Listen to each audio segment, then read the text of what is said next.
Pecans or pecans, whatever suits your fancy, they're nuts.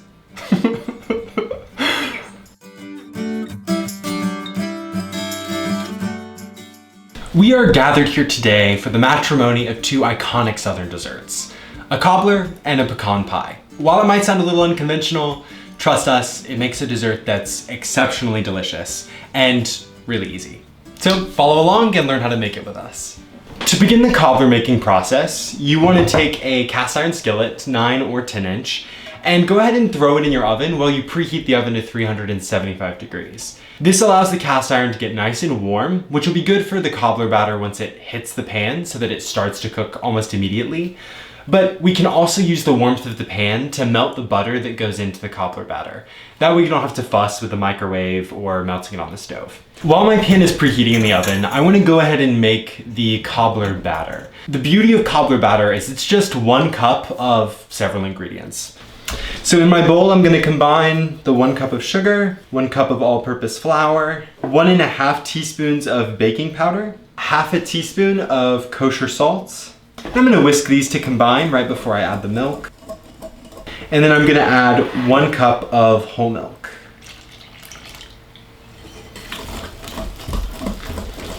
This ratio of ingredients makes a batter that's similar to pancake batter in thickness.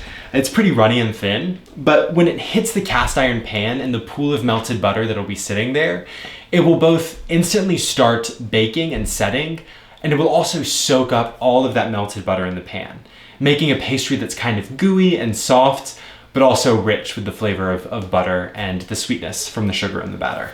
So this is done. We're just gonna set it aside, and I'm gonna check on my preheated oven and go ahead and throw my butter in my cast iron skillet. If you cook butter too long, it begins to brown, which is not something we want for this cobbler.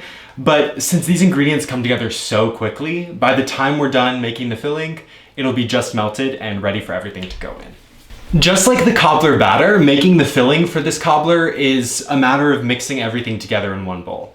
So I have a big bowl here, and I'm going to combine all my ingredients. I'm adding 1/2 cup of dark brown sugar. Use light brown sugar if you like.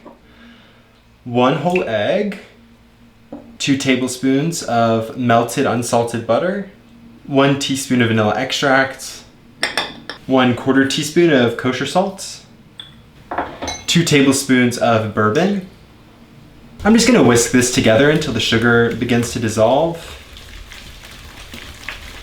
Instantly, once you start whisking this, you're gonna get an idea of what this cobbler tastes like, because you're getting hit by this really sweet and syrupy scent that has that sophisticated tinge of bourbon.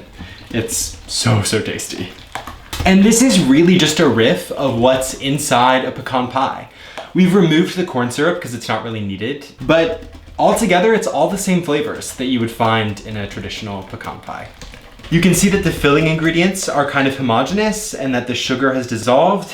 And so I'm gonna add 1.5 cups of pecan pieces.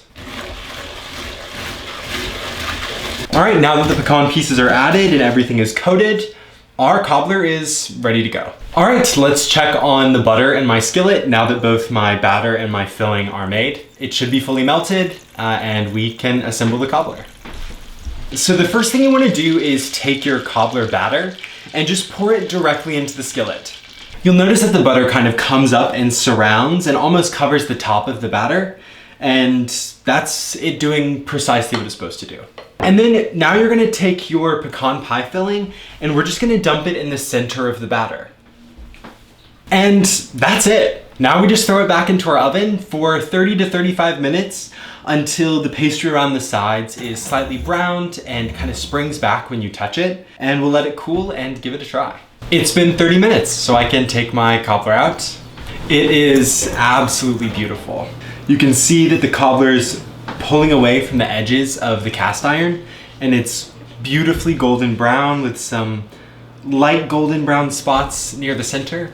It's perfect. Before I set this aside, I'm going to brush it with some maple syrup. And the flavor of maple just complements everything that's going on here. It's the butteriness, the richness of the pecans, the bourbon, and it also gives the cobbler a nice shiny glaze that's just really eye-catching for when you cut into it. This step is entirely optional, so if you don't have maple syrup around, don't sweat it.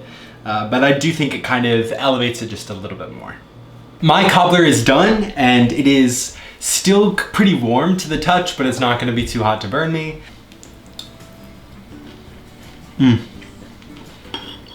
The flavor of the bourbon really highlights the really rich, buttery flavor of the pecans in a way that really few other ingredients can. The maple syrup glaze on the top not only makes it shiny, but it also complements all the flavors that are going on inside the cobbler.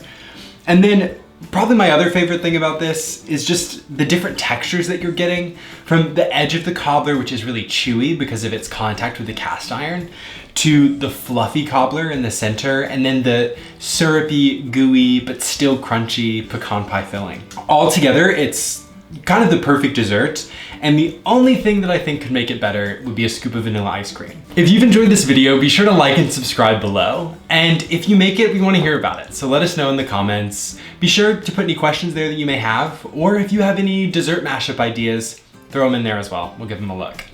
See you next time. Bye.